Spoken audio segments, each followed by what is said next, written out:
నమస్తే, welcome to Liya news. ఆంధ్రప్రదేశ్లో జరిగినటువంటి మద్యం కుంభకోణం విషయం సంచలనం అవుతున్న టైంలో ఆ పార్టీకి సంబంధించినటువంటి పేర్ని నాని ప్రెస్ మీట్ పెట్టారు.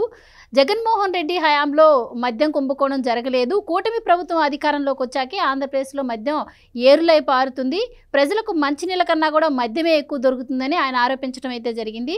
ముఖ్యంగా జగన్మోహన్ రెడ్డి హయాంలో డిస్టిలరీలపైన ఆరోపణలు వస్తున్న నేపథ్యంలో మరి ఆ డిస్టిలరీలను కూటమి ప్రభుత్వం ఎందుకు రద్దు చేయలేదు అని కూడా ఆయన ప్రశ్నించడం అయితే జరుగుతోంది. ఓవరాల్గా మరి కూటమి ప్రభుత్వం వచ్చాకనే ఆంధ్రప్రదేశ్లో రెడ్ బుక్ రాజ్యాంగం అమలవుతోందని కొన్ని ఆరోపణలు అయితే ఆయన చేయడం జరిగింది. సో ఆయన ఇంతకీ ఏం మాట్లాడారు, మరి నిజంగానే ఇప్పుడు ఆంధ్రప్రదేశ్లో మద్యం ఏర్లై పారుతోందా, అలాగే జగన్మోహన్ రెడ్డి హయాంలో జరిగినటువంటి మద్యం కుంభకోణం వివరాలు ఇలాంటివన్నీ తెలుసుకుందాం. మనతో పాటు ఉన్నారు సీనియర్ పొలిటికల్ అనలిస్ట్ కట్టా కార్తిక్ గారు. నమస్కారం. నమస్తే అండి సార్. ఈరోజు పేర్ని నాని ప్రెస్ మీట్ పెట్టడం జరిగింది. రేషన్ బియ్యం కేసులో ఎవరిని ఇరికించకుండా నా ఒక్కడిపైన క్రిమినల్ కేసులు పెట్టారు అని చెప్పి మొన్న ఆయన ఆవేదన వ్యక్తం చేశారు. సో ఆ ఆవేదన ఇంకా ఆయనకి తగ్గినట్లేదు. ఈరోజు తాజాగా మద్యం కుంభకోణం ఏదైతే ఉందో దాని గురించి స్పందించారు. సో జగన్మోహన్ రెడ్డి హయాంలో మద్యం కుంభకోణం జరగలేదు, ఇప్పుడే కుంభకోణం జరుగుతోంది, అంటే పక్క రాష్ట్రాల నుంచి తెచ్చిన మద్యాన్ని ఇక్కడ అమ్ముతున్నారు, ఈవెన్ బడ్డీ కొట్టుల్లో కూడా మద్యం దొరుకుతుంది, మరి ఎవరి హయాంలో మద్యం కుంభకోణం జరిగింది అని చెప్పి ఆయన కొన్ని మాటలైతే మాట్లాడటం జరిగింది. సో మీరేం చెప్తారు ఆయన వ్యాఖ్యల గురించి? దొంగ అని అరవటం ఎప్పుడైనా చూసారా? ఇప్పుడు ఇదే నిజానికి ఈయన అక్రమ బియ్యం దొంగ, వాళ్ళ పార్టీ మద్యం దుకాణాలు నడిపినటువంటి దొంగ, మద్యం ఏర్రై పాలించేసి ఒక దొంగ మద్యాన్ని, ఒక నకిలీ మద్యాన్ని, ఒక కల్తీ మద్యాన్ని ప్రజలకు పోసి వాళ్ళ ప్రాణాలతో ఆడుకొని దాంతో డబ్బులు సంపాదించుకున్నటువంటి రాజకీయ పార్టీ వైసీపీ. నేను రోజు చెప్తా ఉంటాను, వైఎస్ఆర్సీపీ అంటే ఎర్రి psycho rowdy and corruption party అని. దానికి సంబంధించినటువంటి సైకో అనేటువంటి పేరు నాని గారు, మాజీ మంత్రి, వైసీపీ కీలకమైన నాయకులు ఎవరు ప్రెస్ మీట్ పెట్టారు. నిజాలు చెప్పాలి కదా, అప్పుడప్పుడు నిజాలు పనికి వస్తాయి. ఎప్పుడు వస్తాయి? చంద్రబాబు నాయుడు గారు రాజకీయం కావచ్చేమో కానీ దార్శనికుడు, ఆయన ఆడవాళ్ళని వేధించాడు అని చెప్పేసి మొన్న మధ్య ఒకసారి నిజానికి వెలగక్కాడు. ఆయన కేసు వచ్చేపారికి నిజాలు చెప్పాడు. ఏదో వాళ్ళ భార్య అరెస్ట్ అవుద్దా లేదా అని ప్రశ్న ఎదురవుతున్న సమయంలో అప్పుడు నిజం చెప్పాడు. కానీ ఇప్పుడు చెప్పింది ఏంది? స్క్రిప్ట్ చెప్పాడు. వైఎస్ఆర్సీపీ నుంచి వచ్చిన స్క్రిప్ట్ చెప్పాడు. క్లియర్గా చదివి వినిపిస్తున్నటువంటి పరిస్థితులు నాకు కనపడుతూ ఉన్నాయి. సరే, నేను చాలా క్లియర్గా తెలుసుకున్నానండి. మద్యం కుంభకోణం అంటే ఏంటి? మద్యం కుంభకోణం అంటే ఏ మందు ఎక్కడ తయారు చేస్తున్నారో కూడా తెలియకుండా, ఆ బ్రాండ్ ఏంటో కూడా గతంలో వినకుండా, పవర్ స్టార్ ఒక బ్రాండు, స్పెషల్ స్టేటస్ ఒక బ్రాండు, 3 క్యాపిటల్స్ ఒక బ్రాండు, బూమ్ బూమ్ అనేటువంటిది ఒక బ్రాండు, ఇంకేదో ఏ పేరు దొరికితే ఆ పేరు పెట్టేసి నిజానికి అమరావతి స్పెషల్ స్టేటస్ తీసుకురాలిపోయారు, అంటే రాష్ట్రానికి స్పెషల్ స్టేటస్ తీసుకురాపోయారు, ఆ పేరుతో మద్యం బ్రాండ్ తీసుకొచ్చారు. 3 క్యాపిటల్స్ కట్టలేకపోయారు, ఆ పేరుతో మద్యం బ్రాండ్ తీసుకొచ్చారు. ఇంక పవర్ స్టార్ని తిట్టేవాళ్ళు పవర్ స్టార్ పేరుతో మద్యం బ్రాండ్ తీసుకొచ్చారు.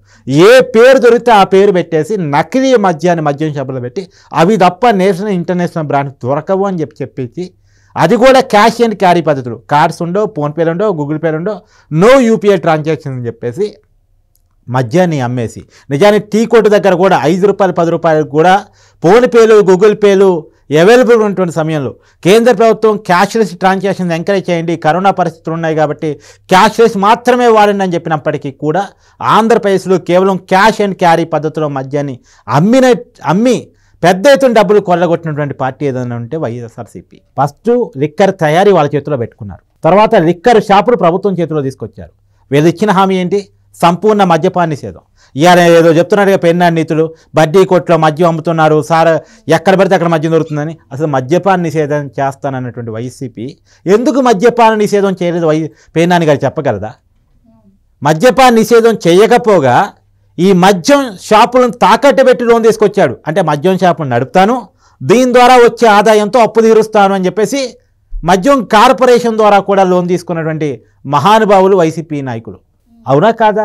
అంటే సంపూర్ణ మద్యపాన నిషేధం చేస్తానని ఎన్నికల్లో హామీగా ఇచ్చి అధికారంలోకి వచ్చిన తర్వాత మద్యపానాన్ని ఏరువై పారించేసి ఆ మద్యపానాన్ని ఇంకా పారిస్తాను, ఇంకా తాపిస్తాను, ఇంకా జనాన్ని చంపేస్తానని చెప్పేసి దాని మీద లోన్ తీసుకొచ్చినటువంటి నాయకులు ఇవాళ మద్యం గురించి మాట్లాడుతున్నారా?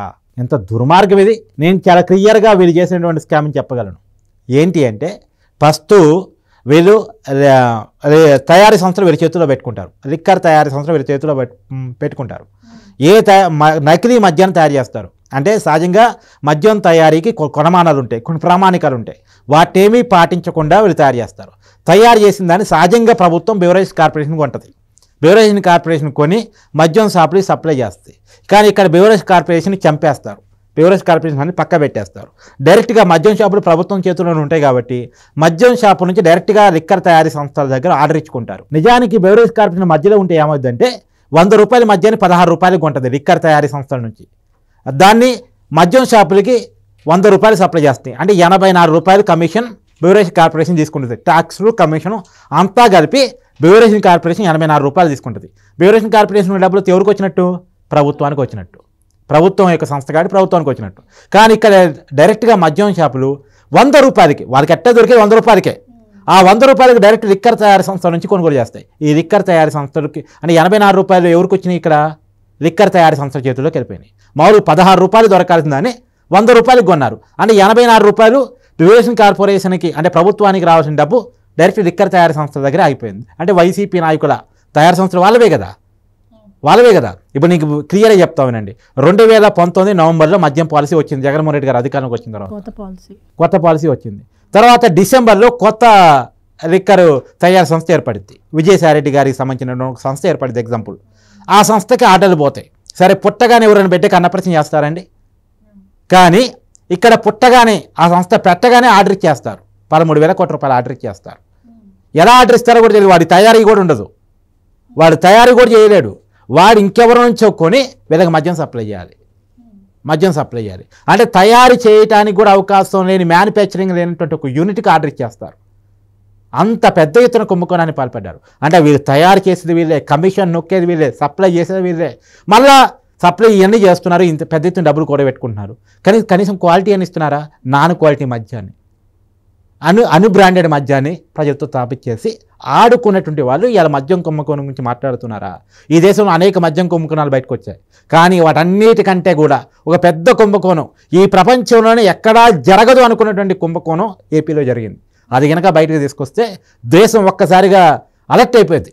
ఆ పార్టీ నుంచి వచ్చిన వాళ్ళే కదా, ఇటు లావు కృష్ణదేవరాయలు కావచ్చు, విజయసాయిరెడ్డి గారు కావచ్చు, వీళ్ళు క్లియర్గా బయట పెట్టడం జరిగింది. రీసెంట్గా ఆ పార్టీ నుంచి బయటకు వచ్చిన వాళ్ళే చెప్తున్నారు కదా. ఎస్, రాజీవ్ కసిరెడ్డి పేరు చెప్పింది ఎవరు? విజయసాయిరెడ్డి కాదా? 4,000 కోట్ల రూపాయలు దేశం దాటిపోయిందని చెప్పింది ఎవరు? రావు శ్రీకృష్ణదేవరాయలు. ఆ పార్టీకి సంబంధించిన పాత వ్యక్తి కాదా? ఆ పార్టీలో ఎంపీగా పనిచేసి వచ్చిన వ్యక్తి కాదా? ఆయన చాలా క్లియర్గా చెప్తున్నాడు. 2,000 కోట్లు దుబాయ్కి పోయింది, 1,000 కోట్లు ఆఫ్రికాకి పోయింది, మొత్తం 4,000 కోట్ల రూపాయలు దేశం దాటిపోయిందని చెప్పేసి 18,000 కోట్ల రూపాయలు ఇప్పటికే ప్రాథమిక అంచనా అని సిట్ వేసింది. కానీ ఇది 18,000 కోట్లు కాదండి. చాలా లెక్కలు తీయడం మొదలు పెడితే చాలా పెద్ద కుంభకోణం బయటకు రాబోతోంది. నేను ఈ 18,000 కోట్లు ఎట్లా లెక్కేశారో నాకు తెలియదు. ఇప్పుడు ఎగ్జాంపుల్ 1,370 కోట్ల రూపాయల మద్యాన్ని అమ్మినట్టు లెక్కలు చెప్తా ఉన్నాయి. దాంట్లో 99,700 కోట్లు క్యాష్గా అమ్మారు. కేవలం 670 కోట్ల రూపాయలు క్యాష్లెస్గా అమ్మారు. ఈ 670 కోట్లు గవర్నమెంట్కి డైరెక్ట్గా డబ్బులు వచ్చేటట్టు వదిలేయండి. కానీ ఈ 99,700 కోట్లు ఏదైతే ఉందో ఇవి లెక్కల్లో చూపించిన డబ్బులు. అంటే వీళ్ళు మద్యాన్ని ఏ రేటుకి అమ్మారు? 500 రూపాయల మద్యం బాటిల్ని 700కి అమ్మారు. 500 రికార్డులో రాశారు, 200 జేబులో పెట్టుకున్నారు. ఈ 200 సంగతి ఏంటి? ఈ లెక్కల్లో చూపించడానికి చాలా కష్టం, వీటిని పట్టుకోవడం కూడా చాలా కష్టం. ఈ ఆల్రెడీ చేతులు మారిపోయినాయి, ఈ లెక్కల్లో రాయబడలేదు. అసలు ఎంత వసూలు చేశారో ఎవరైతే కొన్నాడో వాడు చెప్తే, అంటే కొన్నోళ్ళు ఏ మద్యం ఏ రోజు ఎంత కొన్నాడు వాళ్ళకి ఏం తెలుసు, వాళ్ళు చెప్పినట్టు కొనుక్కున్నారు. మద్యం అంటే అలవాటు అయ్యి ఉన్నోళ్ళు, దానికి బానిస అయ్యి ఉన్నటువంటి వాళ్ళు ఆ పూటకి 10 రూపాయలు 20 రూపాయలు 100 రూపాయలు 200 ఎక్కువ వేసినా సరే తప్పదనుకొని దాకా ఇక్కడ తప్ప వాళ్ళ చేతుల్లో ఇంకా మద్యం చేపలు ఉంది, వాళ్ళ చేతులు ప్రభుత్వం చేతుల్లోనే ఉన్నాయి కాబట్టి వాళ్ళు చెప్పిన రేటుకి కొన్నారు. కాబట్టి అది కనపడినటువంటి కుంభకోణం. అది మాత్రమే కాదు, ప్రతి మద్యం షాపులో 6 పనిచేశారని చెప్పారు, కానీ 3-4 కంటే ఎక్కువ పనిచేయలే. మామూలు వాళ్ళు చెప్పింది ఏంటంటే 4 సేల్స్మెన్స్ పనిచేస్తారు, ఒక సూపర్వైజర్ పనిచేస్తారు, ఒక అకౌంటెంట్ పనిచేస్తారని చెప్పారు. కానీ ప్రతి మద్యం షాపులో 3-4 మాత్రమే పనిచేస్తారు. 2 పని చేయకుండానే శాలరీస్ డ్రా అయిపోయినాయి. ఆ శాలరీస్ ఎవరి జేబులో పోయాయి? మళ్ళా వేరే జేబులోకి పోయాయి. చూసారా? 1 దొంగ లెక్కలు, 2 దొంగ ఉద్యోగాలు, 3 సప్లై వాళ్ళది, తర్వాత 4 తయారీ వాళ్ళది, 5 అమ్మటం వాళ్ళది. ఎన్ని రకాలుగా సంపాదించుకున్నారు చూడండి. ఇన్ని రకాల కుంభకోణం. ఇది కనుక బయటకు వస్తే దేశం మొత్తం కూడా భయపడేంత కుంభకోణం బయటకు వస్తుందని నేను అనుకుంటున్నాను. మళ్ళీ ఇవాళ వీళ్ళు నీతులు చెప్తున్నారు. పేరు నాని గారు, మీరు క్లియర్గా మీరు పోండి మద్యం షాపుల దగ్గర, మద్యం తాగే వాళ్ళ దగ్గరికి మీరు వెళ్ళండి. అవసరమైతే నేను కెమెరా పంపిస్తాను, మీరు వెళ్ళి అక్కడ ప్రజలను అడగండి. మీరు వైసీపీ అధికారం ఉన్నప్పుడు ఏ మద్యం తాగారు, ఇప్పుడు ఏ మద్యం తాగుతున్నారు, ఏ బ్రాండ్ క్వాలిటీగా ఉందో అనేటువంటిది మీరు చెక్ చేసుకోండి తాగే వాళ్ళ నుంచి. అంతకీ మీకు అనుమానం ఉంటే, మీ ప్రాత బాండ్ ఏమన్నా మీ ఇంట్లో ఉంటే, మీకు మద్యం అలవాటు ఉందో లేదో నాకు తెలియదు, లేదో మీ నియోజకవర్గంలో ఎవరి దగ్గర పాత బ్రాండ్లు ఉంటే మీ ఇష్టం వచ్చినటువంటి కంపెనీకి వెళ్ళండి, ఏ టెక్నికల్ కంపెనీకి వెళ్ళండి, అక్కడ టెస్ట్ చేయించండి. టెస్ట్ చేయించి మీరు అమ్మినటువంటి బ్రాండ్లో ఏ రకంగా ఆల్కహాల్ కలిసింది, ఏ రకమైనటువంటి రసాయనాలు కలిసాయో ఒక కెమికల్ ల్యాబ్ నుంచి చెక్ చేసి సర్టిఫికేట్ పట్టుకొని వచ్చి ఓపెన్గా మీడియా ముందుకు వచ్చి చూపించండి. చాలు, మీరు చేసిన మోసం ఏంటో తెలిసిపోద్ది. అది నేను చాలా క్లియర్గా చెప్పదలుచుకున్నానండి. మళ్ళీ ఏనేదో మాట్లాడుతాడు, దానికి ఏదో మనం కౌంటర్ ఇవ్వాలి. వీళ్ళు దొంగలే, దొంగ దొంగ దొంగ అనేసి ప్రజల్లో ఒక భ్రమని కల్పించాలని చూస్తూ ఉంటారు. అంటే ఈ చంద్రబాబు అలాగే పవన్ కళ్యాణ్ ఎదురు కూడా జగన్మోహన్ రెడ్డి గారి పాలన మీద విషం కక్కారు. ఇది ఏదైతే మద్యం స్కామ్ ఉంది, ఇది కూడా తిరుపతి లడ్డు కల్తీ మాదిరే దుష్ప్రచారమే అని చెప్పి ఆయన అంటున్నారు. తిరుపతి లడ్డూలో కల్తీ జరగలేదని ఎవరు చెప్పారు? జరిగిందని ఎంక్వైరీ సంస్థ చెప్తుంది కదా. జరిగిందని చెప్పేసి ఇప్పుడు ఆల్రెడీ నలుగురు అరెస్ట్ చేశారు కదా. ఏవన్గా అప్పటి టీడీడీ మాజీ ఓ ధర్మారెడ్డి పేరు రాబోతుందని ప్రచారం కూడా నడుస్తుంది కదా. ఎందుకంత తొందర పేరునానికి? తిరుపతి లడ్డూలు ఇప్పుడు తిరుపతి పొయ్యొచ్చిన వాళ్ళు ఎవరన్నా అడగండి. నేను కూడా కామెంట్ మీ ఛానల్ నుంచి ఎక్స్పెక్ట్ చేస్తున్నాను, కింద చూసి ఆడియన్స్ కూడా కామెంట్ చేయండి. మీరు వైసీపీ హయాంలో ఉన్నప్పుడు లడ్డూ తిన్నప్పుడు, ఇప్పుడు తిరుపతి వెళ్ళినప్పుడు లడ్డూ తిన్నప్పుడు రెగ్యులర్గా పోయే భక్తులు ఉంటారు కదా, మీ వాళ్ళ జనాన్ని నడిచి చెప్తారు అంట. ఈ జనం కళ్ళ ముందు జరిగినటువంటి స్కామ్లు ఇవన్నీ జనం కళ్ళ ముందు జరిగింది కాబట్టి జనం ఆలోచించుకొని ఓటేశారు. ఇక 164 సీట్లు కూటమికి వచ్చాయన్న, 11 సీట్లు వైసీపీ పడిపోయిందన్న. కారణం జనం ముందు స్కామ్లు జరిగాయి, కళ్ళ ముందు జరిగాయి. వాళ్ళు చూశారు నేరాన్ని, వాళ్ళు చూశారు ఘోరాన్ని. టీటీడీ ప్రసాదాల్లో వైసీపీ ఉన్నప్పుడు అధికారంలో ఉన్నప్పుడు ఎంత అవకతవకలు పాల్పడ్డారు. అసలు దేవుడు అంటే ఒక భయం లేదు, ఒక గౌరవం లేదు, ఇది లేదు. చివరికి తిరుపతి రావటం ఇష్టం లేక సొంత ఇంట్లోనే గుడేసుకుంటాడండి ఎవడన్నా అసలు. తర్వాత ఎవడన్నా టీటీడీ డిక్లరేషన్ మీద సంతకం పెట్టడం ఇష్టం లేక టీటీడీ అదే తిరుపతి దర్శనం ఆఫ్ చేసుకుంటాడని ఎవడండి. ఇంకా అంతెందుకు, మన ఉగాది పచ్చడి, ఉగాది పంచాంగం రోజు జగన్ ఎక్కడ ఉన్నాడు? వైసీపీ అఫీషియల్గా ఆ పార్టీ పంచాంగం వాళ్ళ పంతుడు చదువుతూ ఉంటే జగన్ అక్కడ ఉండాలి కదా, ఆ పార్టీ అధినాయకుడిగా. ఎక్కడున్నాడు? బెంగళూరు ప్యాలెస్లో దాక్కున్నాడు. ఏంటి అంటే నీకు హిందూ మతం అంటే ఇష్టం ఉండదు, గౌరవం ఉండదు, ప్రేమ ఉండదు, దేవుడు అంటే నీకు అసలు ఏమీ లెక్కపత్రం ఉండదు. కాబట్టి నువ్వు ఆ రకంగా చేసామని అనుకుంటున్నారు. మరి దాన్ని ఇంకా పేరు నాన్నగారు సమర్థించదలుచుకుంటే వెంకటేశ్వర స్వామి చూసుకుంటారు ఆయన సంగతి. కానీ నేను చెప్పదలుచుకుంది ఏంటంటే, ఇంకోటి పేరు నాన్నగారు మరీ వన్ సైడ్గా అంటే వ్యక్తుల పేరు తీసి మాట్లాడే ప్రయత్నం చేశారు, వాడు వీడు అంటే మాట్లాడే ప్రయత్నం చేశారు. అలా మాట్లాడటం మనకు కూడా వచ్చు. కాకపోతే ఏంటంటే మేము జర్నలిస్టుని కాబట్టి మాకు పద్ధతి సంస్కారం ఉంటుంది. రాష్ట్ర ముఖ్యమంత్రిని పట్టుకొని, ఒక మంత్రిని పట్టుకొని, తర్వాత డిప్యూటీ సీఎంని పట్టుకొని వాడు వీడు అని చెప్పేసి ఒంటి పేరుతో మాట్లాడటం కరెక్ట్ కాదు అనేటువంటిది నేను చెప్పదలుచుకున్నా. మీ భార్య అరెస్టప్పుడేం చంద్రబాబు నాయుడు గారు దేవుడు, ఆయన మంచి రాజకీయ నాయకుడు, ఆయనకి విలువలు ఉన్నాయని మాట్లాడతావా? ఈరోజేమో మీ పార్టీ నిన్ను ముందు పెట్టి నడిపిస్తూ ఉంటే మాట్లాడమంటే చెప్పేసి ఇష్టం వచ్చినట్టు మాట్లాడతావా? నీ అవసరం వచ్చినప్పుడు ఒక రకంగా, మీ లేనప్పుడు ఇంకో రకంగా మాట్లాడతావా? ఇది కరెక్ట్ కాదు అనేటువంటిది మాత్రం నేను పేరుని చెప్పదలుచుకున్నా. నువ్వు ఒక మాజీ మంత్రివి, ఇప్పటికైనా మాట్లాడే పద్ధతులు మార్చుకోండి, ఆ సైకో లక్షణాలు మానేసుకోండి. ఇప్పటికే మీకు బుద్ధి రావడానికి కారణం ఆల్రెడీ నీ ఫ్రెండే, నీ దోస్తే నువ్వే పోయి పరామర్శించి వచ్చావు. బూతులు తిట్టిన దాంట్లో కేసులు పడగానే హార్ట్అటాక్ వచ్చింది. ఇంకొక అతను కాలు జారి కింద పడ్డాడు. ఇంకొక అతను ఆల్రెడీ జైలుకి పోయి ఎలాంటి పరిస్థితుల్లో ఉన్నాడో పోసానికి ఇష్టమని నాడికి తెలిసింది.